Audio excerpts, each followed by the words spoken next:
आजकल के टीचर्स और उस समय के टीचर्स में बहुत डिफरेंस था। ये सारी चीज़ें बुक में दिखाई गई हैं, दर्शाई गई हैं। तो सपना मैम, आपके अकॉर्डिंग एक औरत को क्या चाहिए? रोज टूट कर जो गिरती है, समेट खुद को फिर वो उठती है। मैम, मैं एक हिंदू गर्ल हूँ एंड देन वो मेरे को बेस्ड ऑन रामायण, भगवद गीता, तो हम सब मिलकर बहुत आसानी से तोड़ सकते हैं। बट अगर हम सही डायरेक्शन में चलें तो हम समाज को सही तरीके से देखें। लड़की को पिंक और लड़के को ब्लू, बेटी होने से लेकर बेटी पाना गर्व है, नम्न है हर उस बेटी को जिसके कदम में घर है। और ये सारी चीजें बुक में बहुत ब्रीफ करके बताई गई। नमस्कार दोस्तों, आपका स्वागत है एक और नए एपिसोड में। मैं हूं आपकी होस्ट, आपकी दोस्त भारती। तो हर बार हम कुछ नया लेके आते हैं और मुझे लगता है हर बार आप हमारे हर पॉडकास्ट से कुछ सीखते हैं, कुछ ऐसी इन्फॉर्मेशन आपको मिलती है जो आपकी लाइफ में कभी ना कभी काम आती है। तो आज का पॉडकास्ट अगर मैं बात करती हूँ एक ऑथर की, कि अगर एक ऑथर जब बुक लिखने शुरू करता है तो क्या थॉट होता है, क्या उनके विचार होते हैं। तो आज जो हम बात करेंगे एक लेखिका से कि उनके विचार क्या होते हैं जब वो एक बुक लिखना शुरू करती है, क्या उनके इमोशंस होते हैं। तो आज की जो बुक है मेरे हाथ में, आप देख ही रहे होंगे, बुक का नाम है a girl in the glass. तो मतलब ये लिखते टाइम उनके क्या विचार थे, क्यों ये बुक लिखी। गर्ल्स का नाम सुनते ही आप समझ में आ रहा है एक लड़की। तो उनको लड़की को लेके उनके विचार, एक औरत है, एक वुमेन है, कह सकते हैं डिफरेंट उसमें दादी, मम्मी, बहन, हर का एक अलग रूप होता है। तो मैम ने ये बुक लिखते टाइम उनके क्या इमोशंस थे, क्या विचार थे, आज पूरी चर्चा इसी पर रहेगी। तो हम स्वागत करते हैं कि आज पूरा टॉपिक इसी पर है। तो हम मैम का स्वागत करते हैं अपने स्टूडियो में। कैसे हैं मैम आप? बहुत अच्छी हूँ ma'am, thank you so much for such a warm और वेलकम। सबसे पहले मैं मैम को इंट्रोड्यूस करा दूं। मैम का नाम है सपना सागर, जो कि आसाम से बिलोंग करती हैं। तो सबसे पहले मैंने वेलकम किया और इंट्रोड्यूस बाद में कर रही हूँ। बस यही था कि मैं शायद इमोशंस में बह गई कि जब ये बुक का नाम आया तो कहीं ना कहीं क्या इमोशंस थे उनके इस टाइम पे। तो मैं मैम सबसे पहले पूछना चाहूँगी, जो आपने ये बुक का नाम लिया है a girl in the glass, जी, इसको लिखते टाइम आपके नाम क्या शो कर रहा है? मैम ये जो बुक है a girl in the glass, ये इस पूरे स्टोरी को ऐसे जस्टिफाई करता है कि एक समाज जो एक लड़की के लिए बनाई गई है, वो कहीं ना कहीं एक लड़कों के समाज से बिल्कुल अलग है जी, है ना। तो एक गर्ल इन द ग्लास का मतलब ये है कि ये पूरा समाज हमारे लिए एक ग्लास है और उनमें हम हैं समाज के अंदर, पर हम कहीं ना कहीं फर्स्ट प्रेफरेंस पे या फर्स्ट प्रायोरिटी पे नहीं आते। तो अगर आज सपोज फॉर एग्जांपल, अगर आज मैं घर की एल्डेस्ट डॉटर हूँ, फिर भी अगर आज मेरे पीछे मेरा छोटा भाई है, फिर भी सबसे पहले प्रेफरेंस उसको दी जाएगी, सबसे पहले प्रायोरिटी उसको दी जाएगी किसी भी चीज पे। बिल्कुल। तो ये चैप्टर मतलब इसी से रिलेटेड पूरा बुक है कि कैसे एक औरत इस पूरे समाज में क्या अपनी पोजीशन को रखती है। मतलब सबऑर्डिनेशंस इसमें डिस्कस किए गए हैं। मेनली पेट्रियार्कल सोसाइटी को बताया गया है कि कितना स्ट्रक्चर्ड वे है एक गर्ल को देखने का और कितना स्ट्रक्चर्ड वे है उसके लिविंग का, ये बताया गया है। सो जबकि लड़कों के लिए ऐसा कुछ भी दायरा नहीं है जो लड़कियों के लिए दायरा सेट कर दिया गया है। तो ये पूरा बुक उसी पे है। बहुत बढ़िया। मतलब कह सकते हैं कि आपने जो सोचा, मैं सबसे पहले पूछना चाहूँगी कि आपको जो लिखने का शौक था वो बचपन से था या फिर कहते हैं ना लेटर इंटरेस्ट डेवलप हुआ? टू बी वेरी ऑनेस्ट, मेरे को बचपन से लिखने का कोई शौक नहीं था। इवन मैंने अपने समाज में ये देखा है कि जनरली लड़कियों की क्या होता है कि वो पैदा होती हैं, धीरे ग्रेजुअली थोड़ा बहुत पढ़ाई लिखाई होता है, जैसे ही वो एक प्यूबर्टी एज टच करती हैं देन उनको ऐसे कंसिडर कर लिया जाता है कि वो बहुत बड़ी हो गई हैं, बहुत बड़ी, एंड देन उसकी शादी हो जाती है, एंड देन आपको आगे के जो बच्चे रेस करने हैं या कुछ भी करना है आगे आप वैसे कंटिन्यू करो। ये हमारा शुरू से कल्चर चलते आ रहा है, जो मैंने देखा है, जो मैंने महसूस करा है। सो कहीं ना कहीं जब मैं पैदा हुई तो तब भी एक ऐसा ही समाज चल रहा था मैं ये कहूँगी। तो कुछ खास मेरे को खुद से एक्सपेक्टेशंस थी भी नहीं कि मैं कुछ करूँगी ज़िंदगी में, क्योंकि मैंने ऐसा ही देखा है शुरू से। वो चार दीवारी को अंदर समझ लो या आप एक समाज के चार दीवारी के अंदर समझ लो, मैंने यही देखा है। तो मेरे को भी ऐसा लगता था कि मैं कुछ नहीं कर पाऊंगी, या नॉर्मली मेरी भी पढ़ाई होगी एंड देन शादी हो जाएगी। फिर जनरली जैसे मैं क्लास 10th मैंने अच्छा किया, देन 12th अच्छा किया, तो फिर मैं टीचर्स से मिलती थी। मेरे टीचर्स मेरे लिए बहुत बड़ी इंस्पिरेशन है।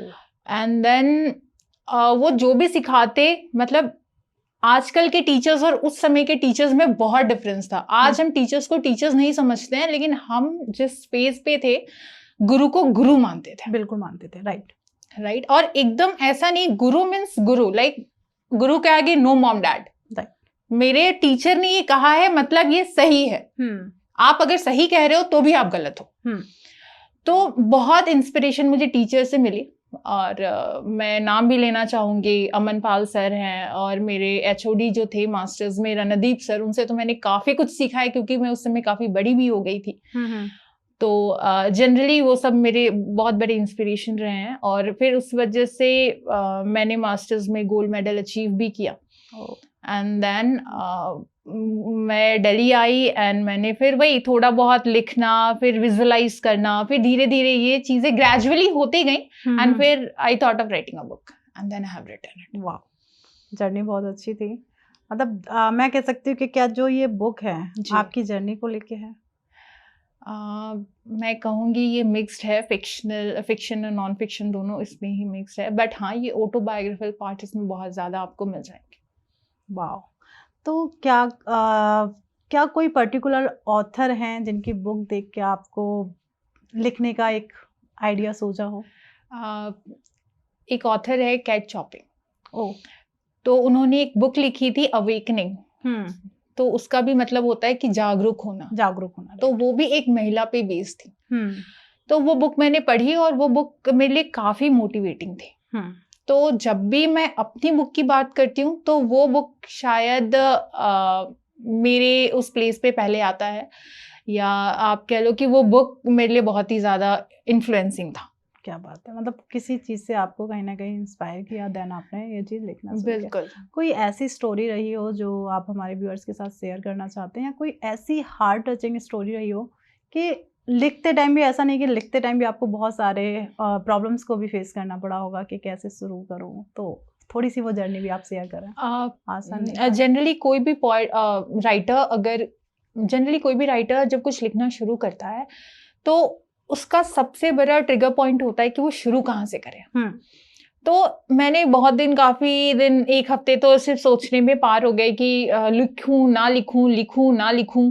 देन ये भी था कि शुरू क्या करूं, स्टोरी क्या होगा, कंटेंट क्या होगा, बहुत सारी चीजें होती हैं जो जनरली सबके मन में बहुत नेचुरल है, जो आती हैं। जी बिल्कुल।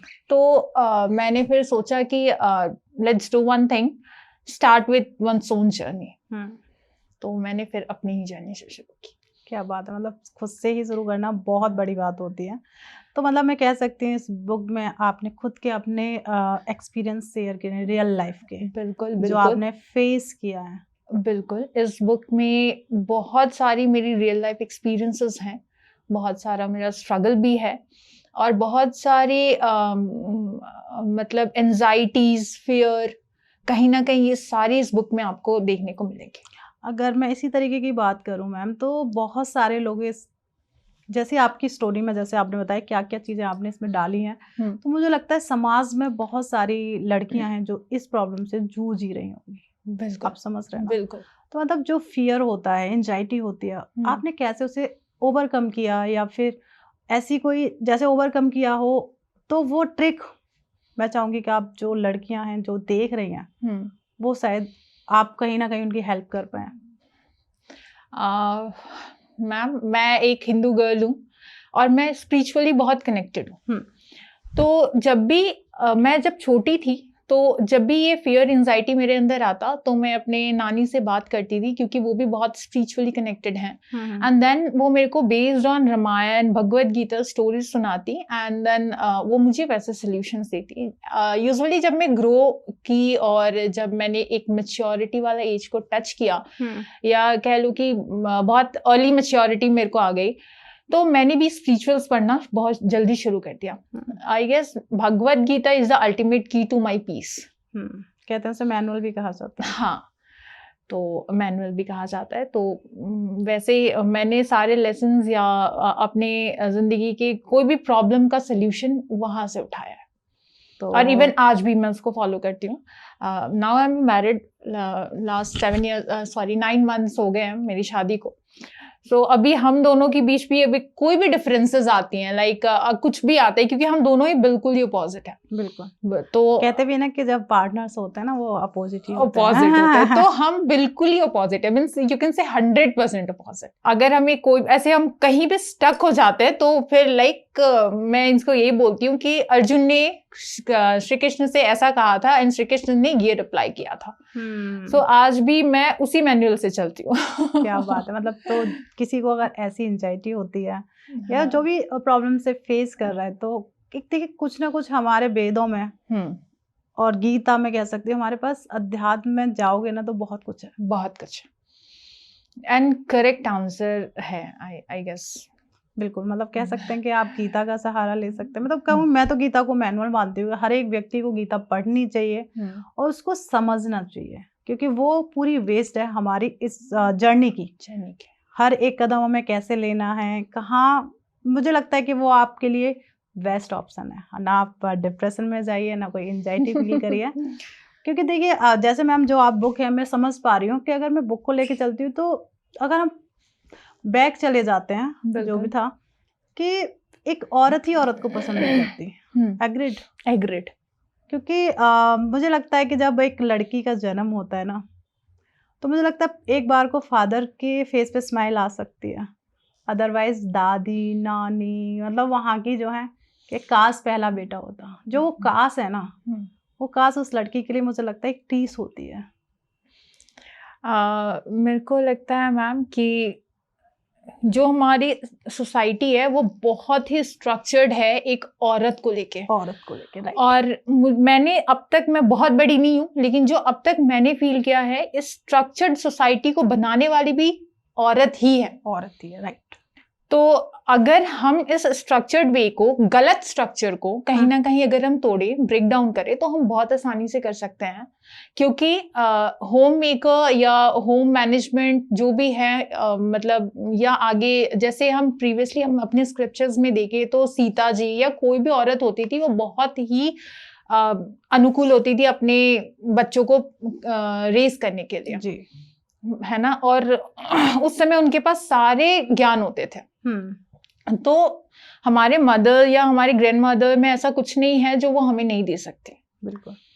आज एक लड़का बहुत ही ज्यादा, सपोज आज एक लड़का बहुत ही ज्यादा करोड़पति होता है, लेकिन उसके पास कोई व्यवहार, कोई मैनर्स कुछ नहीं है, जस्ट बिकॉज कि वो ऐसे रेस किया गया है जी। राइट। तो ये मेरा मानना है कि अगर हम इस गलत स्ट्रक्चर को तोड़े तो हम सब मिलकर बहुत आसानी से तोड़ सकते हैं। बिल्कुल। और इस बात से आप भी एग्री करती होंगी? बिल्कुल करती हूँ मैं, क्योंकि अभी हम उस फेज में हैं। हर हमारे फेज में, जैसे एक लड़कों के फेज में या हमारी जिंदगी में बहुत अलग अलग डिफरेंट फेजेस आते हैं। पहले हम एक लड़की होते हैं, देन फिर किसी की बहन, देन किसी की बेटी, फिर उसके बाद स्कूल या कहीं जाए तो एक स्टूडेंट। तो हर एक रोल को प्ले करना होता है, एंड ग्रेजुअली एक पत्नी, फिर माँ का रोल, एंड देन सास वगैरह, एवरीथिंग फॉरवर्ड जैसी होती चली जाती हैं। तो हर एक डिफरेंट फेजेस में डिफरेंट एक्सपीरियंसेस होते हैं, बट अगर हम सही डायरेक्शन में चलें तो हम समाज को सही तरीके से बिल्ड कर सकते हैं। बिल्कुल सही बात है। तो उसके लिए चेंज होना बहुत जरूरी है। तो मतलब मैं कह सकती हूँ काफी इंटरेस्टिंग रहेगी आपकी book. Thank you so much. मुझे जो लग रहा है कि अभी तक लॉन्च हुई है, पढ़ने का बहुत मन है। तो मतलब मैं कह सकती हूँ कि एक अर्बन एरियाज की बात करूँ तो मुझे लगता है कि थोड़ा सा चीजें चेंज हुई है। अगर हम रूरल एरियाज की तरफ चले जाते हैं तो आज भी चीजें वही हैं। अगर ये बुक आपका खुद का एक्सपीरियंस, अगर हम कह सकते हैं काफी बैक टू बैक अगर हम जाते हैं तो मुझे लगता है कि पहले तो लड़की को मारने के लिए शायद कुछ भी खिला दिया जाता था। जी बिल्कुल।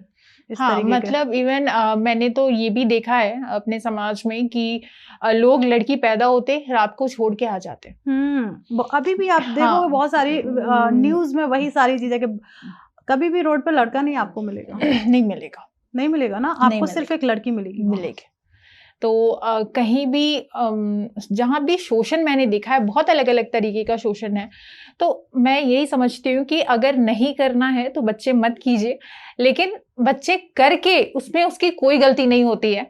जब आप उसे रास्ते पे फेंक देते हैं या कुछ खिलाकर मार देते हैं, तो मेरा तो यही मुझे लगता है कि वो जो अंतर है ना वो शुरू से ही किया जाता है। और वो मैम एवरीथिंग दिमाग के लेवल पे डिपेंड होता है। मेरा ये मानना है। और दिमाग के लेवल पे डिपेंड होना मतलब हमें हमारा व्यवहार और संस्कार मिलना। तो अगर मुझे जैसी परवरिश मिली होगी, मेरा दिमाग उस तरीके से जाएगा, उस तरीके से जज करेगा, उस तरीके से मेरे नजरिया उस तरीके से देखने को तैयार होगी। बिल्कुल। तो हमें उस नजरिए को, इस व्यवहार को, इस संस्कार को, इस चीज को पॉजिटिव वे में लेकर चलना है। बिल्कुल, क्योंकि ना देखा जाता है अगर परवरिश की बात करें तो बेटे को ज्यादा अहमियत दी जाती है बेटी की अपेक्षा।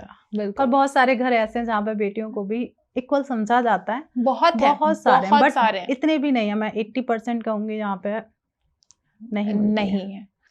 तो सपना मैम, आप किस तरीके की चाहते हो कि जो लोग हमें देख रहे हैं इस टाइम, या फिर जो भी मदर हैं इस टाइम हमें देख रही हैं, तो किस तरीके की परवरिश उन लोगों को देनी चाहिए, या हमें कुछ चेंजेस अपनी, क्योंकि मैं भी मदर हूँ। बिल्कुल। तो हमें किस तरीके से चेंजेस लाने चाहिए आपके नजरिए से? मैंने एक बुक पढ़ी थी जिसमें ये दिखाया गया था कि लड़की को पिंक और लड़के को ब्लू, ये भी कलर हम खुद ही बताते हैं जी। कि स्टार्टिंग में मैंने देखा है ग्रेजुअली अपने मम्मी को, या ऐसे बहुत सारी औरतें हैं जिन्हें अरे तुम पिंक लेकर आई हो, मतलब पिंक लेकर आए हो, लड़की थोड़ी ना हो। तो वो कलर भी हमें स्ट्रक्चर करते हैं जी। बिल्कुल right. There is nothing such कि पिंक लड़का नहीं पहन सकता और ब्लू लड़की नहीं पहन सकती। There is nothing such. आप यार तुम बर्तन धुल रहे हो, ये लड़कियों का काम है, तुम लड़की हो क्या? It is totally wrong, completely wrong I would say. तो ये सारी चीजें ना बहुत छोटी हैं, बट ये बहुत बड़ी रोल प्ले करती हैं। बिल्कुल करते हैं, बहुत बड़ी रोल। अगर एक लड़का किचन में चला जाता है तो मैं कहती हूँ उसकी शान, बहुत थोड़ा बियर्ड सा वर्ड है, शान घट जाती है। हाँ, शान घट जाती है। और कभी अगर कुछ कोई लड़का करना चाहे तो वो डर के मारे अपने मदर या फादर के सामने उसको रिवील नहीं कर पाता, अगर वो अपनी बीवी के लिए कर रहा है तो। जस्ट बिकॉज कि समाज क्या कहेगा, क्या या मेरी डिग्निटी उनके सामने कम हो जाएगी, या उनसे मुझे डांट पड़ेगी, बिकॉज ये हमारा वे ऑफ कल्चर नहीं है। तो this is completely wrong I would say. तो हमें कहीं ना कहीं ये थिंकिंग प्रोसेस चेंज करना है। बिल्कुल। तो सपना मैम, आपके अकॉर्डिंग एक औरत को क्या चाहिए? मैम आई वुड से एक औरत को इज्जत चाहिए, रिस्पेक्ट। बिल्कुल। और कुछ नहीं चाहिए, क्योंकि एक वन पॉइंट ऑफ टाइम आपको दौलत शोहरत कुछ नहीं अच्छा लगेगा अगर आपको आपका आपको आपका पार्टनर या आपको आपका भाई, आपको आपके पापा या मम्मी कोई इज्जत ना दे। और अगर आपको इज्जत मिलती है तो आप किसी भी लेवल के एक्सट्रीम लेवल परेशानी में रहे, आप उसको क्रॉस कर जाएंगी, आप बियॉन्ड चली जाएंगी।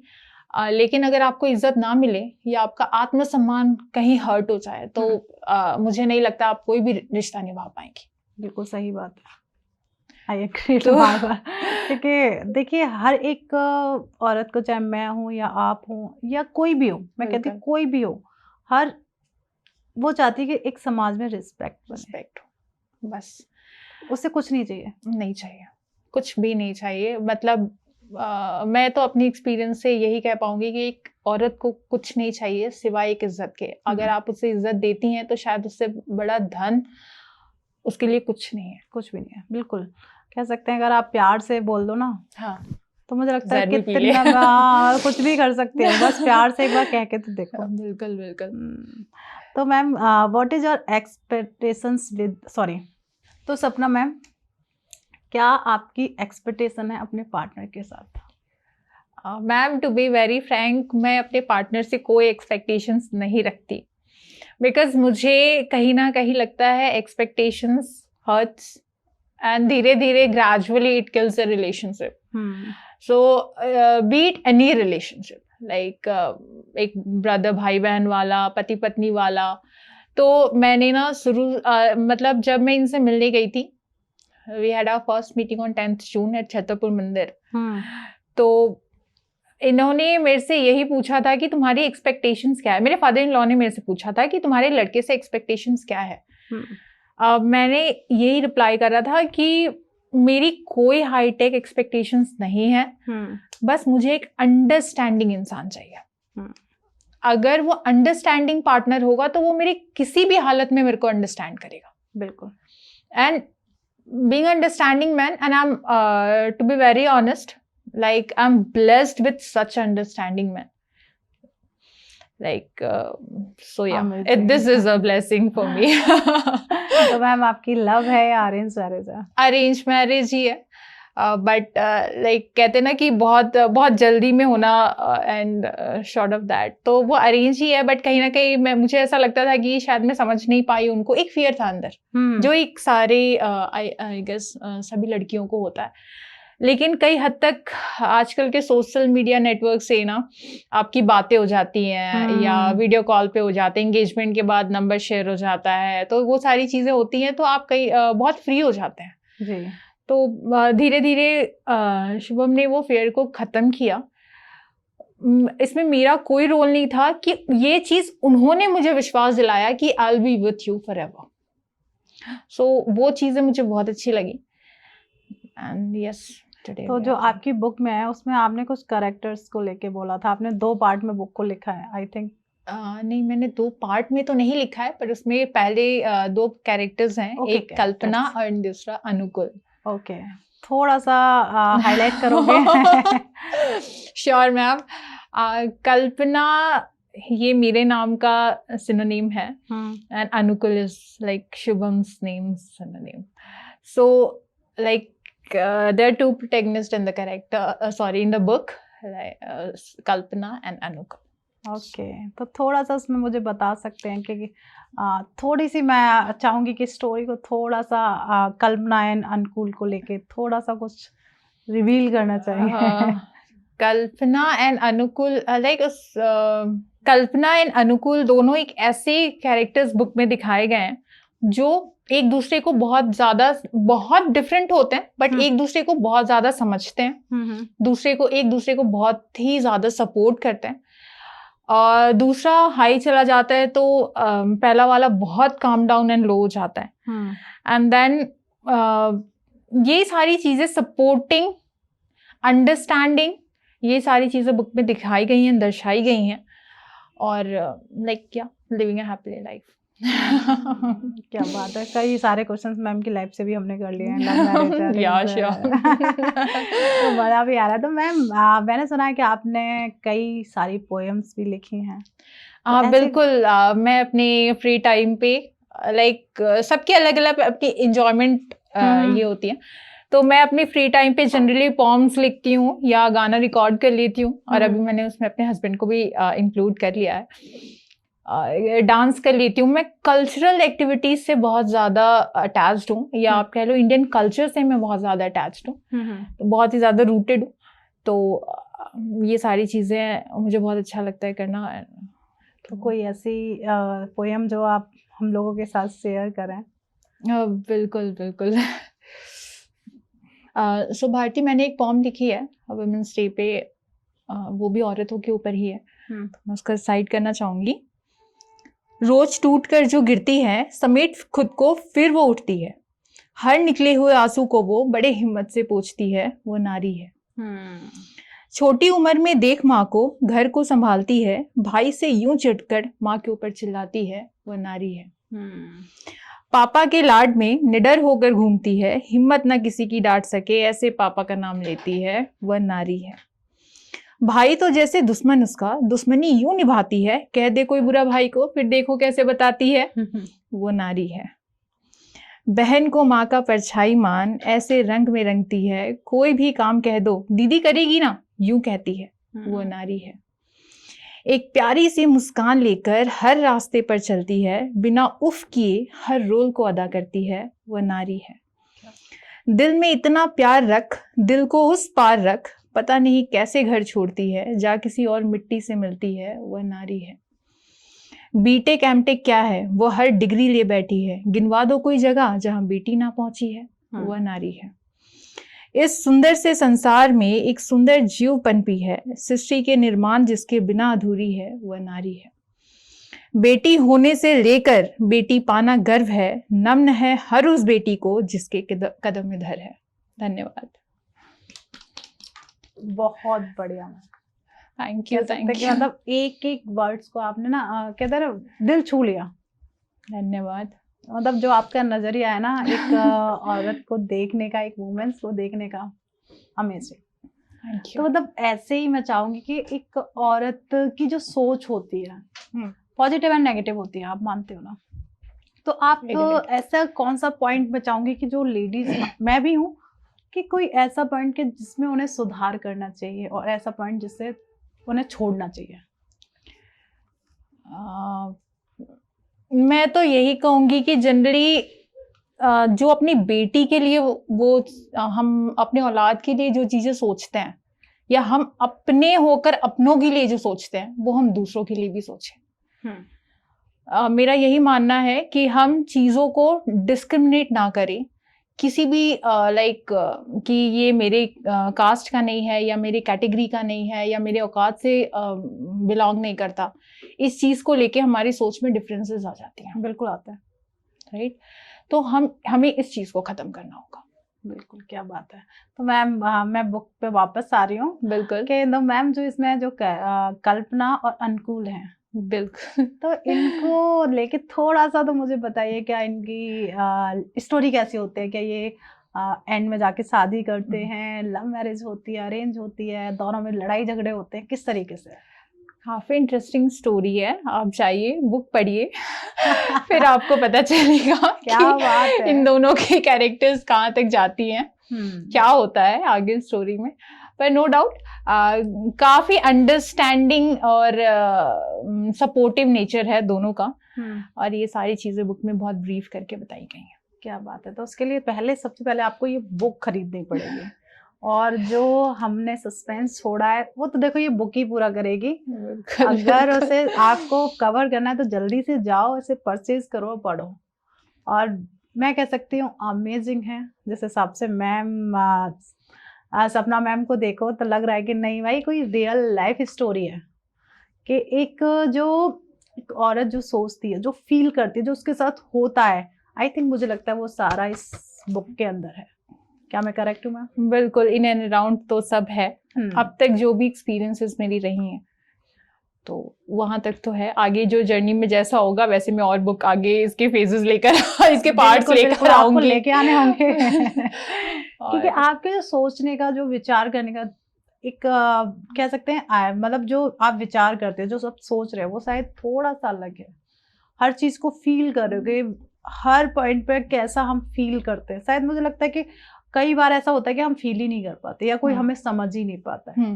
हाँ, ये काफी बार मेरे साथ होता है कि मुझे ऐसा लगता है कि मुझे कोई समझ नहीं पाता। नो डाउट लोग बहुत ट्राई करते हैं मुझे समझने की, या ऐसे मेरे पॉइंट, लेकिन मेरा पॉइंट ऑफ व्यू, मेरा थिंकिंग ही थोड़ा डिफरेंट लेवल का होता है। तो शायद इस वजह से मुझे ऐसा लगता है कि मुझे कोई समझ नहीं पाता। और ऐसे भी औरत को इतना आसान बिल्कुल बिल्कुल बड़े बुजुर्ग कह के गए ना कि इतना आसान नहीं है समझना, क्योंकि हम उलझे हुए हैं उनकी नजरों में, बट हम बहुत सुलझे हुए हैं। राइट। मैम बात करके बहुत मजा आ रहा है आपसे। कह सकते हैं हम दो, ऐसा लग रहा है कि हम दो फ्रेंड्स बैठे हैं और जर्नली एक टॉक चल रही है। तो मैम जो अभी इस टाइम मैं हूँ, आप में, हमारे सारे व्यूअर्स हमें जो देख रहे हैं, बिल्कुल, तो उन लोगों के साथ कोई सी बात शेयर करना चाहते हैं कि उनको या तो समाज में किस तरीके से चेंजेस लाने हैं और एक औरत को अपने आप को कैसे चेंज करना है, या ये आपके तो जो भी पॉइंट ऑफ व्यू हो वो आप शेयर कर सकते हैं। ये तो अपनी अपनी पर्सपेक्टिव है कि लोग कैसे खुद को देख रहे हैं और कैसे क्या चेंजेस लाना चाहते हैं समाज में, और क्या सर्कमस्टेंसेस उन्होंने फेस करी है। मतलब उनके थॉट प्रोसेस भी वैसे ही स्ट्रक्चर्ड हो जाता है। बिल्कुल हो जाता है, राइट। तो मैं तो यही कहूंगी कि जो भी अच्छा है, आप जो अच्छा देखना चाहते हो और अच्छा करना चाहते हो, वो अच्छाई खुद में लेकर आओ। तो चेंजेस वहां से शुरू होगी। हम पहले खुद करना शुरू करें, फिर हमसे देख के हमारे बच्चे करना शुरू करेंगे, एंड धीरे धीरे वो वैसे ग्रो कर जाएगा और फिर हमारा वो समाज बन जाएगा जो हम देखना चाहते हैं। बिल्कुल, बहुत बढ़िया। तो मैम ये तो पता चल गया कि आपने बुक लिखी है, बुक के बारे में भी पता चल गया। अब ये बताइए परचेज कहाँ करें इसे जाके? ये फ्लिपकार्ट, अमेजन पे अवेलेबल है और ब्लू रोज के वेबसाइट पे भी अवेलेबल है। आप वहाँ से ऑनलाइन स्टोर काफी इजीली ये बुक हमें मिल सकती है, बहुत इजीली मिल सकती है बुक। तो मैम ने जैसे बताया अमेजोन, फ्लिपकार्ट और ब्लू रोज बंस के नाम पे app and I think so हाँ वेबसाइट है उनकी, वहां जाके आप परचेज कर लीजिए। और इस बुक को पढ़ने के बाद जो भी आपके रिव्यू है, मैं चाहूंगी कि वो रिव्यू आप हमारे पॉडकास्ट पे आगे दे सकते हैं। मैम की भी सोशल मीडिया आईडीज होंगी, वहां जाके आप कमेंट कर सकते हैं, पूछ सकते हैं कि इस बुक में आपको क्या अच्छा लगा। हो सकता है आपको कुछ चीज़ पॉजिटिव लगी हो सकता है कुछ चीज़ नेगेटिव लगी हो, क्योंकि देखिए दोनों पक्ष होता है, पॉजिटिव भी होता है ना नेगेटिव भी होता है। हम चाहते हैं कि आपका क्या पॉइंट है, आपने क्या समझा इस बुक से, वो आप देखिए। जब तक आप कमेंट नहीं करेंगे शायद हम चीज़ नहीं समझ पाएंगे, राइट मैम? Yes, तो मैम ये लोग आपको सोशल मीडिया पे कहाँ सर्च करेंगे? क्या आप अपनी सोशल आईडी वगैरह शेयर कर सकते हैं? तो मैम को सर्च करना बहुत आसान होगा, आपको कुछ नहीं करना, धर्म सूत्र के डिस्क्रिप्शन में जाना है, वहाँ पे मैम की आईडी मेंशन है, वहाँ पे आप जाके सर्च करिए। और बुक के बारे में मैं कहती हूँ जो भी तुम्हारे दिमाग में थॉट आ रहे हैं ना, प्लीज़ पूछिए। जब तक आप पूछेंगे नहीं तब तक हम समझेंगे नहीं कि आपने इस बुक को किस नज़रिए से देखा है क्योंकि ये बुक अमेजिंग है, वाह। मैं कह सकती हूँ अभी तो बस मैं देख रही हूँ, अभी तो मुझे पूरा पढ़ना बाकी है, उसके बाद मैं भी रिव्यू दूंगी मैम को कैसा आपने लिखा है, क्या आपके विचार है, कैसे आपके थॉट थे। बहुत अच्छा लगा कि आप अपना एक कीमती समय निकाल के आप आए, और सबसे बड़ी बात है आपने एक बुक लिखी समाज को लेके, अपने को लेके। आजकल कौन किसी के बारे में क्या सोचता है कि हम कैसा फील कर रहे हैं, हमें क्या चाहिए। हम हर एक व्यक्ति की एक अलग जर्नी होती है, आपने वहाँ पे जो सबसे मेन पॉइंट पकड़ा है ना, औरत। बहुत मैं कह सकती हूँ मुझे बहुत अच्छा लगा कि आप इस तरीके से सोचते हैं कि हम लोग क्या फील करते हैं। मुझे लगता है इतना तो कोई नहीं सोचता थैंक यू कि हम लोग क्या सोच रहे हैं, क्या हमारा थॉट है। उसके लिए बहुत, बुक के लिए भी थैंक यू कि अपना टाइम निकाल के आपने लिखी, समाज के लिए, समाज को कुछ दिया।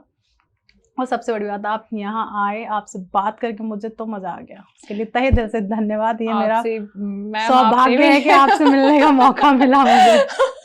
थैंक यू मैम, आपसे भी मिलकर बहुत अच्छा लगा मुझे, और आपने जिस वे में मेरे को कंट्रीब्यूट करा और वो भी बहुत अमेजिंग था।